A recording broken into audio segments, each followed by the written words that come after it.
প্রিয় দর্শক, সাজ্জাদ কাদিরের প্রীতি এবং শুভেচ্ছা নিন। এই মুহূর্তে আপনাদের সামনে কথা বলতে এসেছি। জামাত সমন্বয়কদের ভয় আওয়ামী লীগ আসছে, এই প্রসঙ্গটি নিয়ে আপনাদের সামনে কথা বলবো।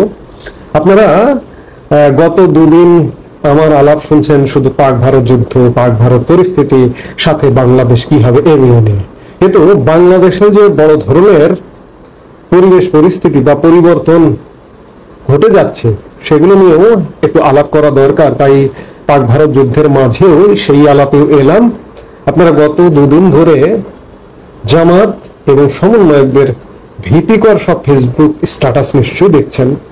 জামাতের আমিরের ফেসবুক স্ট্যাটাস দেখেছেন বুধবার দিন। সমন্বয়কদের এমনকি সমন্বয়ক থেকে উপদেষ্টা তাদেরও ফেসবুক ভারত পাকিস্তান যুদ্ধ লেগে যাচ্ছে, মানে মনে হয় এমন ব্যাপারটা যে তাদেরও খবর হয়ে যাচ্ছে, তাদেরও কি ভারত এসে ধরে ফেলে না, এই ভয়টা ভীতিটা কাজ করছে তাদের ফেসবুক স্ট্যাটাস, বুধবারের ফেসবুক স্ট্যাটাস জুড়ে সেটি। আবার বৃহস্পতিবারে সমন্বয়কদের একজন শীর্ষ তাণ্ডবকারী এনসিপির মুখ্য সংগঠক দক্ষিণাঞ্চল হাসনাত আব্দুল্লাহ ফেসবুক পোস্ট দিয়েছেন। মানে বিষয়টা এমন যে আওয়ামী লীগ আসছে, এই ভারত পাকিস্তান তাণ্ডবের মধ্যেও আওয়ামী লীগ আসছে। আওয়ামী লীগ নিয়ে রাতের ঘুম হারাম তাদের মধ্যে। অবস্থাটা কিন্তু তেমন, আওয়ামী লীগ তো আসবেই, ঠিকই রাখতে পারবা না বাসারা।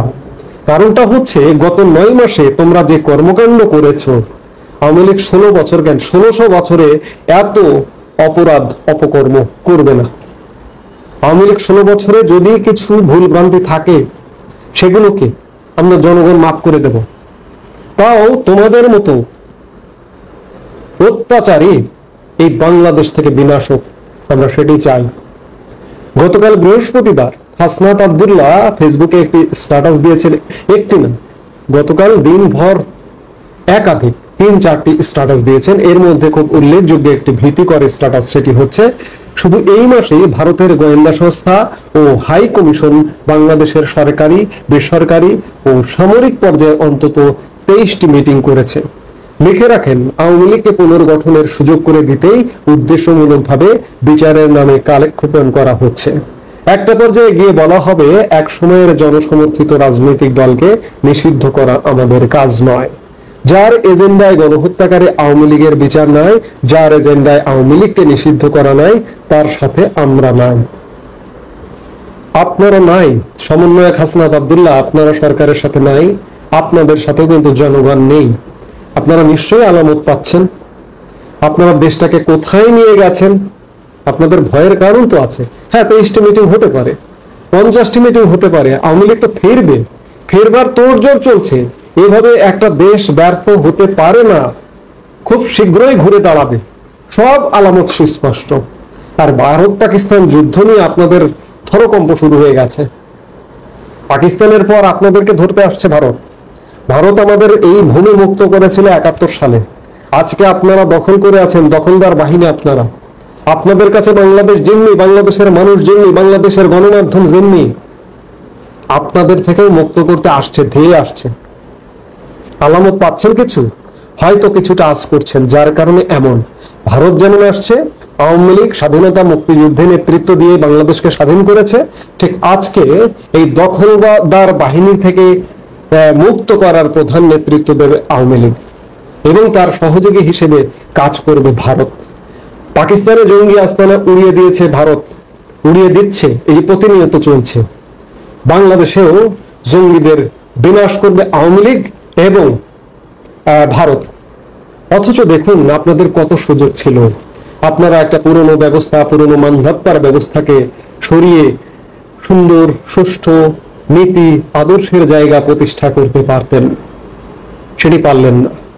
এই যে জামাতে ইসলামের কথাই যদি বলি, 5 আগস্ট পরবর্তী সময়ে জামাতের আমির শ্বেত শুভ্র এই ভদ্রলোকের কথাবার্তায় মনে হচ্ছিল যেন স্বর্গ থেকে নেমে এলেন এক দেবদূত। আমরা কারো বিরুদ্ধে অভিযোগ নেই আমাদের, আমরা কারো মামলা করব না, কেউ যদি ক্ষুব্ধ হয় সে মামলা করবে। অথচ দেখুন কালে কালে সব দখল করে বসে আছেন, প্রশাসন দখল করে আছেন, বিচার ব্যবস্থা দখল করে আছেন, আন্তর্জাতিক অপরাধ ট্রাইব্যুনাল পুরোটাই জামাতের দখলে। মানুষকে এগুলো বুঝতে পারে না, মানুষ বুঝতে পারছে। 5 আগস্ট পরবর্তী জামাতের আমিরের যে কথাবার্তা, তার সাথে আজকের বাংলাদেশে যে তাণ্ডব, এই তাণ্ডবের কোনো মিল নেই। জামাত যে সম্ভাবনা ছিল, আগে ভাবতাম বা বলতাম আমরা 4%, 5%, পার্সেন্ট আরো কমে এসছে। পার্সেন্ট তো বাড়বেই না, বাংলাদেশের মানুষ এগুলো গ্রহণ করে না। বাংলাদেশের মানুষের কাছে মুক্তিযুদ্ধ একটা ভিন্ন রকম আবেগের জায়গা। মুক্তিযুদ্ধকে ভুলুণ্ঠিত হতে দেখছে এটি জামাতের কারণে, এই বর্তমান পাকপন্থী সরকারের কারণে, এই সমন্বয়কদের কারণে। কাজেই আওয়ামী লীগ ফিরবে, এবং সেটি ভারতের সহযোগিতায়। ভারত 9 মাস যাবৎ বহু সহ্য করে গেছে। ভারত যে কোনো ভাবে বাংলাদেশকে উদ্ধারে সহযোগিতা যে করবে এটি নিশ্চিত, এবং আওয়ামী লীগ ফিরে আসছে। এই ফিরে আসারই, এই যে হাসনাত যে কথাগুলো বলেছে, দফায় দফায় বৈঠক চলছে, ক্যান্টনমেন্টে বৈঠক চলছে, ক্যান্টনমেন্টের বাইরে বৈঠক চলছে। চাইলেই আওয়ামী লীগকে ধ্বংস করে ফেলানো যাবে না। ভারতের দূতাবাসে বৈঠক চলছে, আওয়ামী লীগ ফিরছে। বাংলাদেশ জঙ্গিবাদ থেকে, দখলদারিত্ব থেকে উদ্ধার হবার পথ রেখা তৈরি করা হচ্ছে। একটা একটা করে ধরবে। পাকিস্তানকে ধরেছে ভারত, বাংলাদেশকে ধরবে। পাকিস্তানকে জঙ্গি মুক্ত করবার প্রচেষ্টা নিয়েছে, বাংলাদেশকে কে ছেড়ে দেবে ভাবছেন? বাংলাদেশকে জঙ্গি মুক্তের করার প্রধান সহায়ক ভূমিকায় অবতীর্ণ হবে ভারত। দক্ষিণ এশিয়া জঙ্গি মুক্ত করতে হবে, এটি ভারত করবে। ভারত সেই মিশন নিয়ে এগোচ্ছে। আর যার দরুন সমন্বয়ক এবং জামাতিদের ইতিমধ্যেই ভয়ে থরকম্প শুরু হয়ে গেছে। এরা ভেবেছিল জামাতি সমন্বয়করা পেয়ে গেছি, যা খুশি তাই করো, জঙ্গিস্তান বানাও, পাকিস্তান বানাও। আপনারা চিন্তা করুন একবার, 9 মাসে সরাসরি ক্ষমতায় নয় জামাত, কিন্তু এরা ক্ষমতায় আসলে কি করতে পারে, এই আলামতি যথেষ্ট। কাজে এই জঙ্গিবাদ মুক্ত হবে বাংলাদেশও, সেই দিন খুব বেশি দেরি নয়, দিন ঘনিয়ে এসছে। আমরা শীঘ্রই সেই দিন দেখতে পারবো। এই কারণেই এই হাসনাত আব্দুল্লাহদের মতো সমন্বয়কদের মধ্যে দারুণ ভীতির সঞ্চার হয়েছে। দেখুন, পাক ভারত যুদ্ধকে কেন্দ্র করেও এরা আওয়ামী লীগের যোগ খুঁজছে। পাক ভারত যুদ্ধকে কেন্দ্র করে এনসিপি গতকালকে বিজ্ঞপ্তি দিয়েছে, তাদের ফেসবুক পোস্টেও বলেছে যে আওয়ামী লীগ দেশের ভিতরে বিশৃঙ্খলা সৃষ্টি করবার চেষ্টা করছে, আওয়ামী লীগ জঙ্গি নিধন করার চেষ্টা করবে। আওয়ামী লীগ বাংলাদেশকে স্বাধীন করেছে 71 সালে, আওয়ামী লীগ 2025 সালে জঙ্গিবাদ মুক্ত করবে, জঙ্গি মুক্ত করবে, এবং সেটির প্রধান সহায়ক ভূমিকায় থাকবে ভারত। 54 বছর আগে মুক্তিযুদ্ধ এনে দিয়েছে ভারত, সহায়তা করেছে ভারত, আজকে জঙ্গি মুক্ত করতে সহায়তা করবে। এই আলামতটা সমন্বয়কদের মধ্যে পৌঁছে গেছে, যার কারণে ভয়ে পা কাঁপছে। ঘুমের মধ্যে যেন লাফিয়ে ওঠে যে আওয়ামী লীগ আসছে, আওয়ামী লীগ আসছে, এটি নিশ্চিত, এবং বাংলাদেশ জঙ্গি মুক্ত হবে, এটিও নিশ্চিত। খুব বেশি দিন নয়, আগামী 2-1 মাসের মধ্যে এই পরিস্থিতি দেখা যাবে। দেখুন, গতকাল রাত থেকে আরো নাটক শুরু হয়েছে। সাবেক রাষ্ট্রপতি আব্দুল হামিদ কেন চিকিৎসার জন্য বিদেশে গেলেন, তাকে বিদেশে যেতে দেওয়া হলো কেন? সাবেক রাষ্ট্রপতি কি খুনের আসামি, সন্ত্রাসী, জঙ্গি? তিনি ছিলেন ইমিডিয়েট সাবেক রাষ্ট্রপতি। তার নামে একটা মিথ্যা হত্যা মামলা আছে কিশোরগঞ্জে। মিথ্যা হত্যা মামলা তো যাকে খুশি তাকে দিয়ে দেওয়া হচ্ছে। আবার গতকাল রাতভর তাণ্ডব চালিয়ে, একটা তাণ্ডবের পর পুলিশ বাংলাদেশের রাজনীতির সর্বদলীয় সব দল মত নির্বিশেষে বাংলাদেশের রাজনীতির একজন পরিচ্ছন্ন রাজনীতিবিদ, নারায়ণগঞ্জ সিটি কর্পোরেশনের সাবেক মেয়র ডক্টর সেলিনা হায়াত আইভিকে সারা রাত পুলিশ অবরুদ্ধ রেখে আজকে সকালবেলা গ্রেপ্তার করেছে, এবং সারা রাত নারায়ণগঞ্জের জনগণ তাকে তার বাড়ি থেকে নিতে দেওয়া হয়নি। এদিকে এই যে হাসনাত আব্দুল্লাহরা গতকালকে প্রধান উপদেষ্টার বাসভবন যমুনার সামনে অবস্থান গ্রহণ করেছে আওয়ামী লীগ নিষিদ্ধের দাবিতে। হঠাৎ করে আওয়ামী লীগ নিষিদ্ধের দাবি, এত জোরালো দাবি কেন? এটিও তো সন্দেহজনক। একদিকে পাক ভারত যুদ্ধের আবহে এদের মধ্যে ভীতির সঞ্চার হয়েছে, আর একদিকে হঠাৎ করে আওয়ামী লীগ নিষিদ্ধ নিয়ে জনগণের দৃষ্টি এদিকে ফেরানোর পেছনে আরো কি কারণ থাকতে পারে?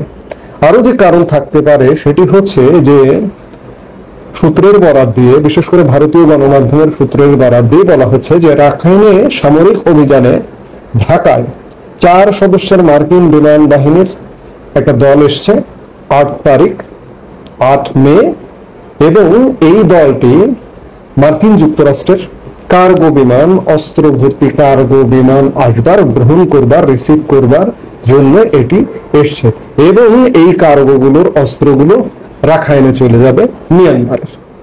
জনগণ যাতে আওয়ামী লীগ নিয়ে জনগণের চোখ যাতে এই যে এদের আন্দোলন, এদের অবস্থানের দিকে থাকে, আর অন্যদিকে মার্কিন বাহিনী আসবে, মার্কিন কার্গো বিমান আসবে, সেগুলো অস্ত্র ভর্তি রাখাইনে চলে যাবে, জনগণ যাতে এগুলো না দেখে।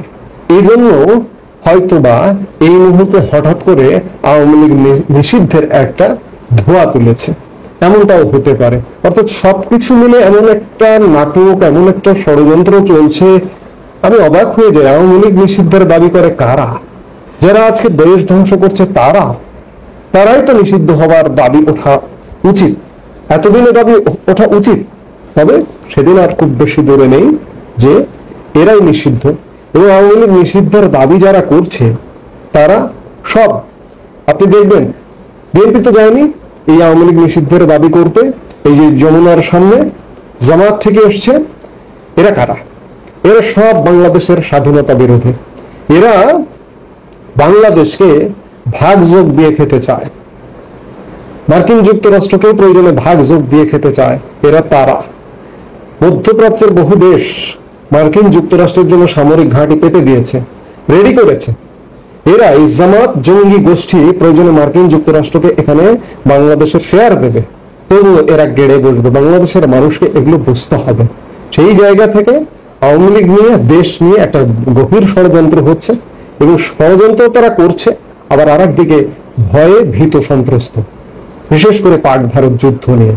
কারণ পাকিস্তানের জঙ্গি দমন করবার একটা ইনিশিয়েটিভের মধ্যে আছে ভারত, কিন্তু বাংলাদেশের শাসন ক্ষমতায় জঙ্গি গোষ্ঠী বসে গেছে। এটাকে কি ভারত ছেড়ে দেবে? ছেড়ে দেবে না। আমি বারবার বলছি ভারতের কথা, বারবার বলবো, কারণ ভারত না হলে আমার 71-এর স্বাধীনতা হতো না, আজকেও হয়তো আমি পাকিস্তানে থাকতাম কিংবা ভিন্ন কিছু করতে পারতো।